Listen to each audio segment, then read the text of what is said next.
Hello everyone, welcome back to this channel, and today we are doing the part 3 of ISC History Chapter 1. So this is Unit 4, that is Subhash Chandra Bose and the INA. So let's begin. He, as in Subhash Chandra Bose, joined National Congress under the inspiration of Chittaranjan Das, popularly known as C.R. Das. He began his political career to fight against the British Raj for freedom of India. He suffered imprisonment, that is, he was in jail for a number of years.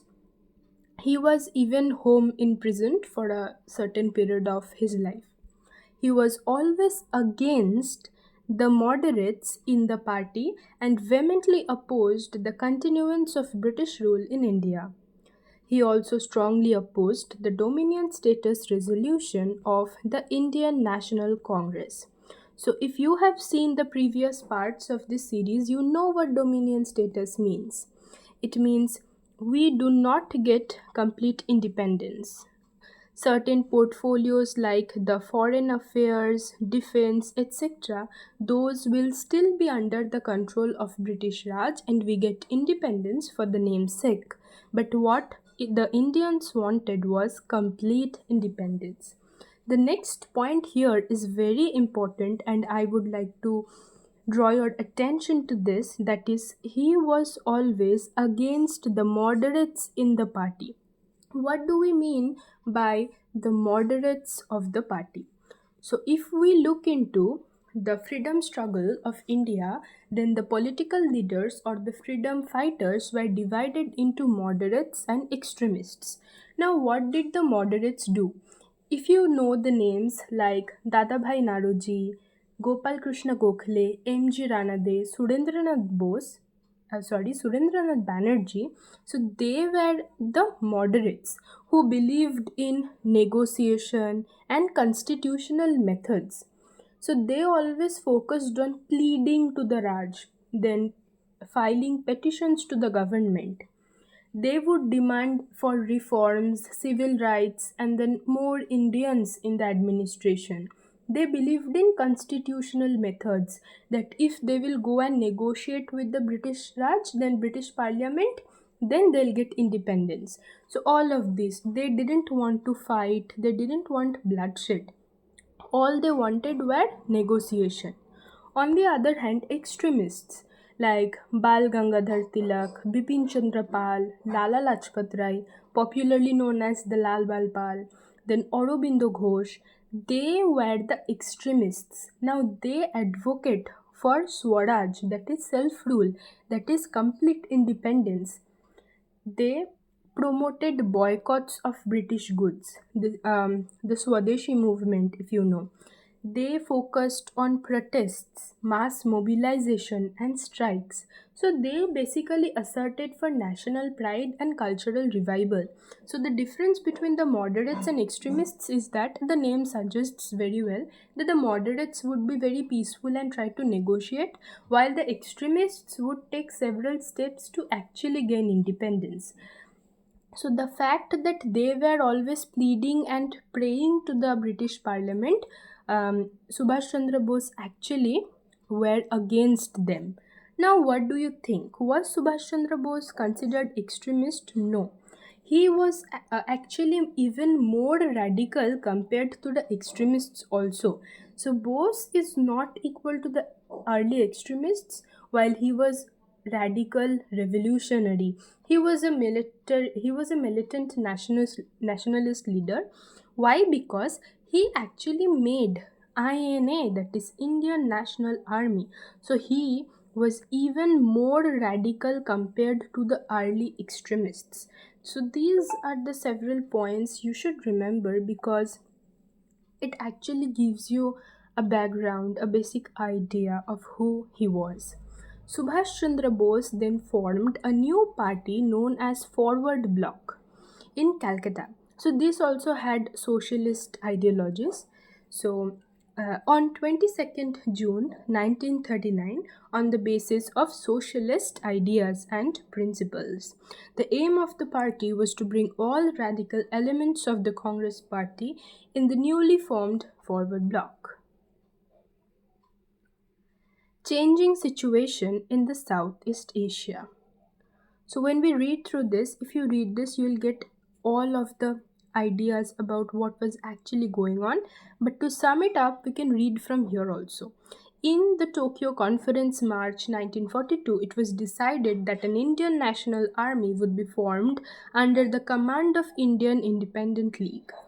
So remember Tokyo Conference, Bangkok Conference. Bangkok Conference of June 1942, the assembled revolutionaries decided to form an Indian National Army, which was known as Azad Hind Fauj, for liberation of India. A council of action was formed with Rash Bihari Bose as its president, and Captain Mohan Singh would be the commander in charge of the Indian National Army. And later on, like, why do you think we associate INA with SC Bose? That is because he was invited to come to Europe and lead the movement. So he was the biggest motivator for them, the cheerleader who actually motivated them to help liberate India. Now, Japan was providing India with military and financial support. That is, when you look into this, then the Prime Minister Tojo of Japan was also helping Subhash Chandra Bose and India in several ways. Again, I'll say, if you have not watched the previous parts, please go there, because this situation has been explained in detail over there.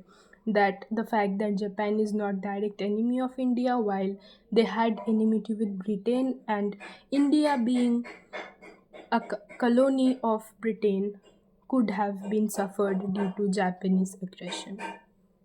Subhash Chandra Bose sailed from Germany towards Japan in June 1943 after a most amazing submarine journey crossing vast seas fraught with grave danger. He held discussions with the Japanese authority who promised independence of India after the war. Subhash Chandra then moved to Singapore, where he was warmly welcomed by Rash Bihari Bose. He then handed over Subhash Chandra Bose the leadership of the Indian National Army. Subhash Chandra Bose was then greeted as Netaji. How do we call him Netaji Subhash Chandra Bose? From here, the great leader.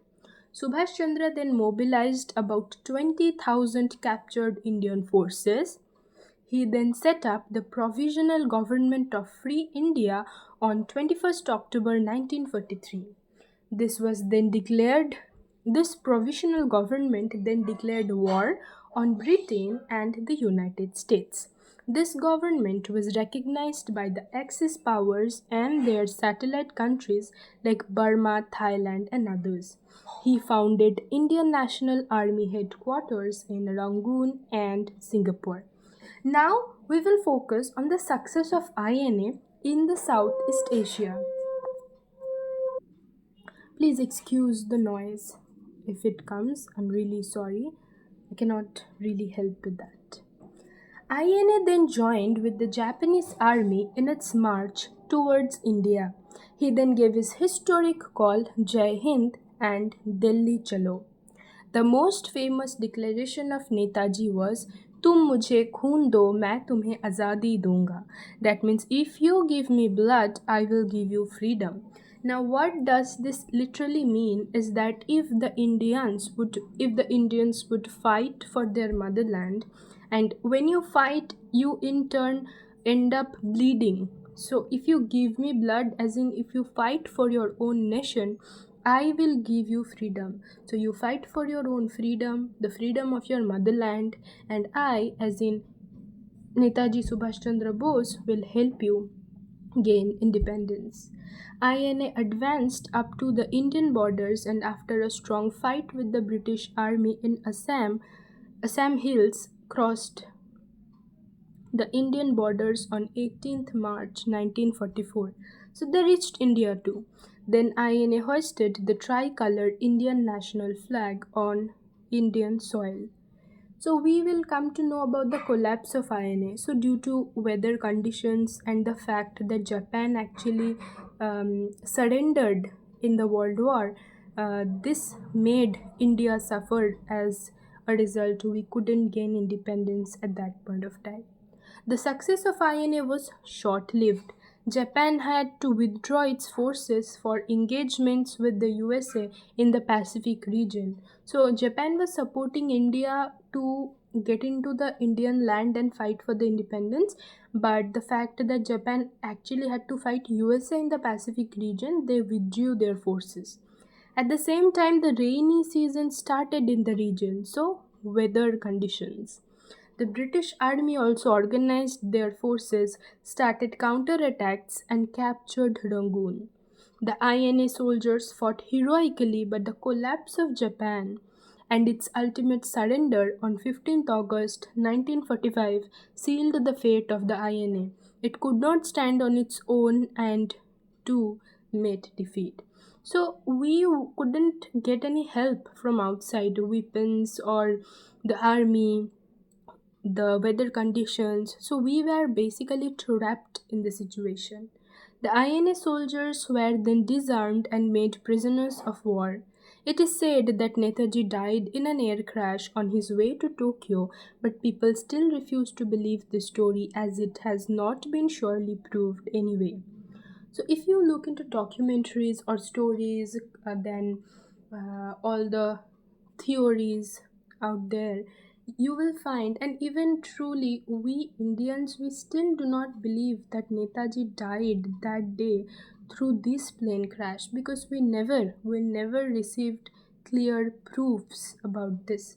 Many say that he lived long enough for the next few years and then saw India being independent, and some other people say that he he also helped further for the independence. So what actually happened, it's still a mystery and we're not sure about that, but it is enough to say that he was one of the bests who spent his life, who did everything he could to give our motherland independence.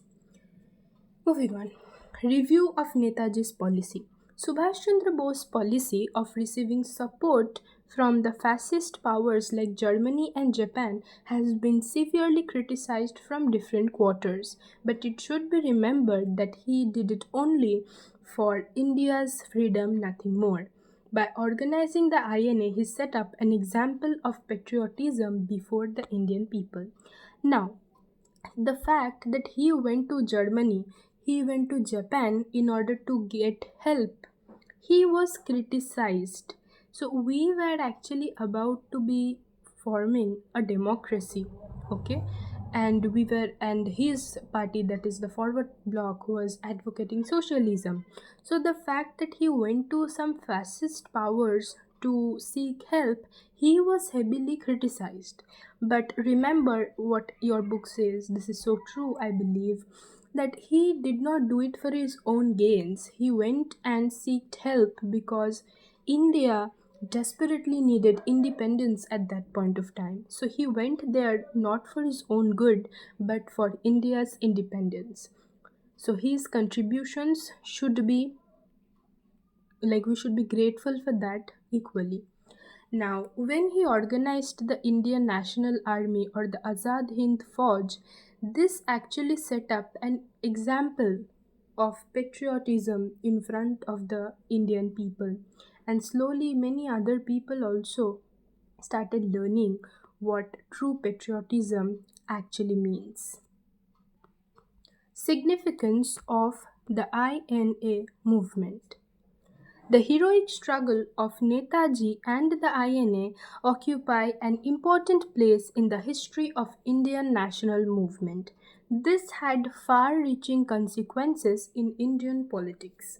The INA movement had inspired the armed forces.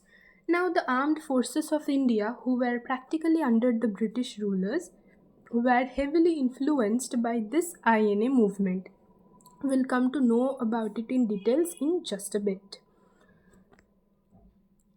The naval mutiny of Bombay, now Mumbai, was the direct consequence of the INA movement. Similar movements also started in Calcutta, Madras, and Karachi.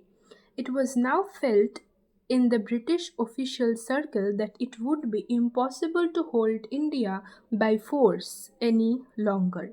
The INA and the naval mutiny had shaken the very basis of the British Indian administration.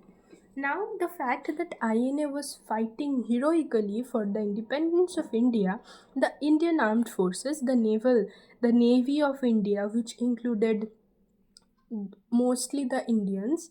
So this the naval mutiny took place. If you want to know the details about naval mutiny, you can look it up in the internet what actually happened. Because if I start telling about the naval mutiny right here, we will go a little different way compared to your syllabus. So I'm not telling that to you in details. But in the naval mutiny, what happened is that the Indian Navy actually was fighting for the independence. They were not listening to the orders of their officials and certain other things. So it was heavily inspired by the INA movement, and the similar things were happening in Bombay, Madras, and Karachi. Madras as in Chennai. And then this actually made the British officials feel that okay, we can no longer stay in India because they are being bettered, they are demanding for their independence. The workers also demonstrated in support of the naval mutiny. So, not just the Navy men but the other workers were also supporting the mutiny. The Bombay Communist Party of India called for a general strike, and a huge number of workers came out of the factories in support of the Royal Indian Navy. Now, why do we call it Royal Indian Navy? It's basically the head officials or the higher ranking officials of the Navy were British individuals, but they were just handful. Mostly um, all the naval members, the navy men, or the sailors, they were actually Indians. So that's why the mutiny was done by them. And moreover, even in the within the Royal Indian Navy itself, they were being heavily discriminated. So that's also one of the reasons. Anyways, when the first trial of the INA soldiers started in November 1945 at the Red Fort in Delhi, the Indian people for the first time came to know about the heroic struggle of Netaji and INA. Many people didn't know about what was going on in the nation. They didn't know how heroically Netaji and the INA was fighting for the freedom. The whole India protested against the trial of the national heroes. Now, when they came to know, when the Indians then came to know that the INA was fighting for the independence, according to Indians, they were no more militants; they were national heroes. So they started protesting for the trial. Sorry, they protested against the trial. In Calcutta, now Kolkata, there were street clashes for continuous 2 days between the police and the students. After this nationwide turmoil, the government announced to try only those INA members who were accused of murder and brutalities only. Now, after all of this happened, so people were protesting against them. There were nationwide turmoils and then everything happening all around the nation. So as a result, what they decided was whole of the INA troop wouldn't be suffering. Instead, only those who were accused of murders and other brutalities, they would be trialed. The British government understood that the trial would produce disastrous results for the Raj. The INA prisoners were ultimately released by the government. Now you can see the power that the Indians held. The Quit India movement, the boycott movements, and this movements, all of this no actually proved to Indians that the British weren't invincible. If we want, we can try and fight them. And this true spirit was also seen back in the days in the revolt of 1857. You see, the INA troops, they would have been trialed, they would have been brutally killed and hanged to death. But the fact that the Indians, they supported them, most of them were released. So this is what the power the people held, they understood. The British Prime Minister Clement Attlee had to say that the British could no longer expect to govern India depending on the support of Indian army and police. Again, I will give you example back from the Quit India movement, and the other movements, that the Indians itself were the enemies of the Indians. Many popular businessmen, the policemen, they were supporting the British. So you see the statement of Clement Attlee, what he says, the British could no longer expect to govern India depending on the support of Indian army and police. So they were ruling us while being supported by us. So now, due to these mutinies and all these movements, the Indian army and police, everyone was slowly, gradually becoming against, going against the British. So that is why Clement Attlee realized this was happening. The INA movement was the swan song of Indian struggle for freedom. So we are done with the Unit 4, and it's almost 20 minutes. So let's keep this video short and crisp. I will very soon upload the part 5, and I was a little busy. I'll try to upload all the videos very soon. Please let me know the timings of your semester exams so that I can quickly make all the videos. And thank you so much for watching, and stay tuned. I'll try and finish history, geography and pol science. Thank you so much, and if you hit the like and the subscribe button, it actually motivates me to come out here and make such content. And once again, thank you so much for listening to me.